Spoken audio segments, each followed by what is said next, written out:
এক ব্যক্তি যার নাম মিলো স্ট্যানফিল্ড। স্বভাবতই তিনি একজন অটিস্টিক, কিন্তু তার মাথার ভেতরে চলছে এমন এক গণিত যা ভবিষ্যৎ পর্যন্ত নির্ধারণ করতে পারে। কেবল একটি বল পেন কলম ফেলে দিয়ে সে তৈরি করে এক মৃত্যুর পরিকল্পনা, আর সেটা ঘটে তার একদম হিসাব অনুযায়ী। আজকের ভিডিওতে আমরা ব্যাখ্যা করব একটি রহস্যময় এবং সাসপেন্সে ভরপুর কাহিনী। আপনারা দেখছেন টুডেস এক্সপ্লেনেশন।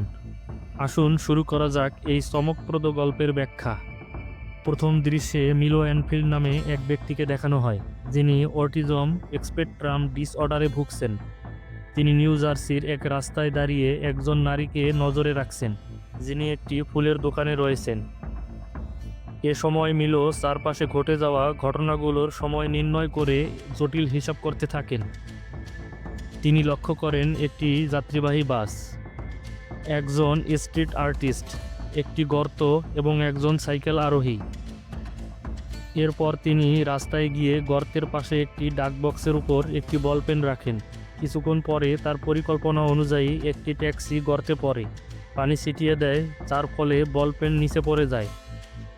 এটি স্ট্রিট আর্টিস্টের দৃষ্টি আকর্ষণ করে, যিনি কলম তুলতে যান। ঠিক তখন ওই সাইকেল আরোহী তার সঙ্গে ধাক্কা খায় এবং ফল বিক্রয় স্টল ভেঙে ফেলে। পুরো রাস্তায় বিশৃঙ্খলা দেখা দেয় এবং বাস চালকের মনোযোগ সরে যায়। ফলস্বরূপ তিনি ট্রাফিক লাইটের লাল হয়ে যাওয়া দেখতে পান না এবং সেই নারীকে চাপা দেন, যিনি রাস্তা পার হচ্ছিলেন। ঘটনাটি সফলভাবেই ঘটেছে নিশ্চিত হয়ে মিলো ঘটনাস্থল ত্যাগ করেন। পরবর্তী দৃশ্যে দেখা যায় এফবিআই স্পেশাল এজেন্ট অলিভিয়া ড্যানহ্যামকে, যিনি হোমল্যান্ড সিকিউরিটিজ ফ্রিঞ্জ ডিভিশনে কাজ করেন। তিনি দীর্ঘদিন মাথায় আঘাতের পর অফিসে ফিরছেন। অফিসে প্রবেশ করলে তার সহকর্মী চার্লি তাকে অভ্যর্থনা জানান। অন্যদিকে সংস্থার প্রধান ওয়াল্টারনেট ল্যাব অ্যাসিস্ট্যান্ট ফিলিপ ব্রয়লেন্সের সাথে অলিভিয়ার ফিরে আসা নিয়ে কথা বলেন। ফিলিপ জানান যে এটি আসল অলিভিয়া নয়, বরং তার ডপেলগ্যাঙ্গার ফক্সিলিভিয়া। ওয়াল্টারনেট বলেন ফক্সিলিভিয়া একমাত্র ব্যক্তি যিনি অন্য ইউনিভার্সে যাতায়াত করতে পারেন, তাই তিনি অলিভিয়াকে বিশ্বাস করতে চান যে সে এখানকার।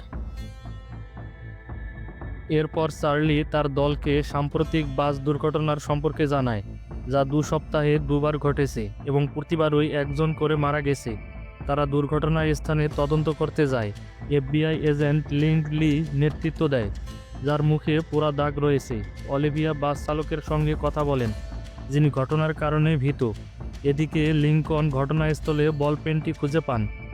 প্রত্যক্ষদর্শীদের বর্ণনার ভিত্তিতে তারা বুঝতে পারেন এই বল পেনই একটি চেইন রিঅ্যাকশন শুরু করেছে, যা মৃত্যুর কারণ। পরদিন লিঙ্কন এবং চার্লি দুর্ঘটনাগুলোর মধ্যে সম্পর্ক খুঁজেন এবং আরও একটি বল পেনের উপস্থিতি দেখতে পান। তারা প্রিন্স বিভাগের গণিতবিদ অ্যাস্ট্রিডের সঙ্গে কথা বলেন। অ্যাস্ট্রিড বলেন কোনো মানুষ একইভাবে একই রকম ঘটনাকে 2বার পরিকল্পনা করতে পারে না, কিন্তু তখনই আরেকটি বাস দুর্ঘটনার খবর আসে।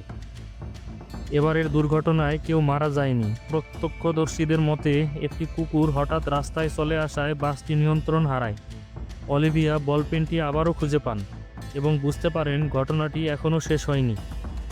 তিনি একটি ব্রিজ থেকে তাকিয়ে থাকা মিলোকে দেখতে পান। এরপর একটি অ্যাম্বুলেন্স একজন পথচারীকে ধাক্কা দেয়। অলিভিয়া নিশ্চিত হন মিলোই দায়ী এবং তাকে ধরতে দৌড়ান। মিলো সাইকেল নিচে ফেলে একটি বাসকে বাধ্য করে ব্রিজের নিচ দিয়ে যেতে এবং বাসের উপর ঝাঁপ দিয়ে পালিয়ে যায়।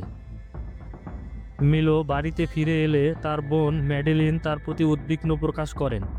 ম্যাডেলিন তাকে আত্মসমর্পণ করতে বলেন, কিন্তু মিলো আগেভাগেই তা বুঝে ফেলে।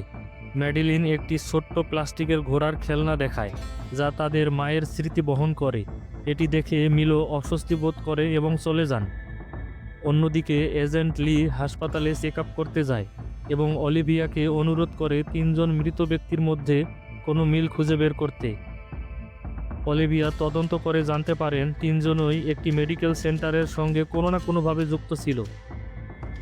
ডক্টর লেভিন জানান তারা মানসিকভাবে চ্যালেঞ্জ রোগীদের মধ্যে বুদ্ধি বাড়ানোর ওষুধ ব্যবহার করছেন। ভিডিও ফুটেজে দেখা যায় মিলো একজন রোগী। তিনি জানান মিলোকে বাড়িতে যাওয়ার ছাড়পত্র দেওয়া হয়েছিল, কিন্তু সে আর কখনো হাসপাতালের সঙ্গে যোগাযোগ করেনি। এজেন্টরা ম্যাডেলিনের কাছে যান। তিনি শুরুতেই কিছু না বললেও পরে অলিভিয়ার সহানুভূতিশীল থাকায় মন গলে গিয়ে একটি হোটেলের ঠিকানা দেন যেখানে মিলো রয়েছে। তারা বুঝতে পারে মিলো তাদের প্রতিটি পদক্ষেপ আগেভাগেই আন্দাজ করতে পারছেন।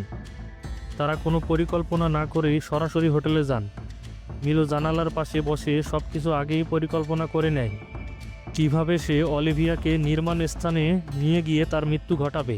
কিন্তু তখন অলিভিয়া অক্সিজেন না নিয়েই ঝুঁকিপূর্ণ এলাকায় প্রবেশ করে এবং সিমেন্টের ইট থেকে নিজেকে বাঁচায়।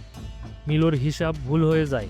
অবশেষে অলিভিয়া তাকে ধরে ফেলে। অক্সিজেনের অভাবে সে প্রায় অজ্ঞান হয়ে পড়ে, কিন্তু চার্লি এসে তাকে সাহায্য করে। পরে অলিভিয়া ম্যাডেলিনকে হাসপাতালে নিয়ে যান, যেখানে মিলো একটি সুপার কম্পিউটারের সঙ্গে যুক্ত। ডাক্তারের মতে তার আইকিউ এতটাই বেড়ে গেছে যে মানুষের দ্বারা বোঝা সম্ভব না। ম্যাডেলিন ঘরের ভিতরে গিয়ে খেলনার ঘোড়াটি তার ভাইয়ের সামনে রেখে আসে।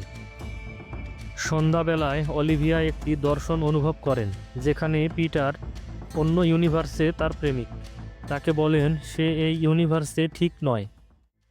সে মনে করিয়ে দেয় তার অজ্ঞতা তাকে বাঁচিয়েছে, কারণ সে যদি সতর্ক চিহ্ন চিনে ফেলত তবে সে থেমে যেত এবং মারা যেত।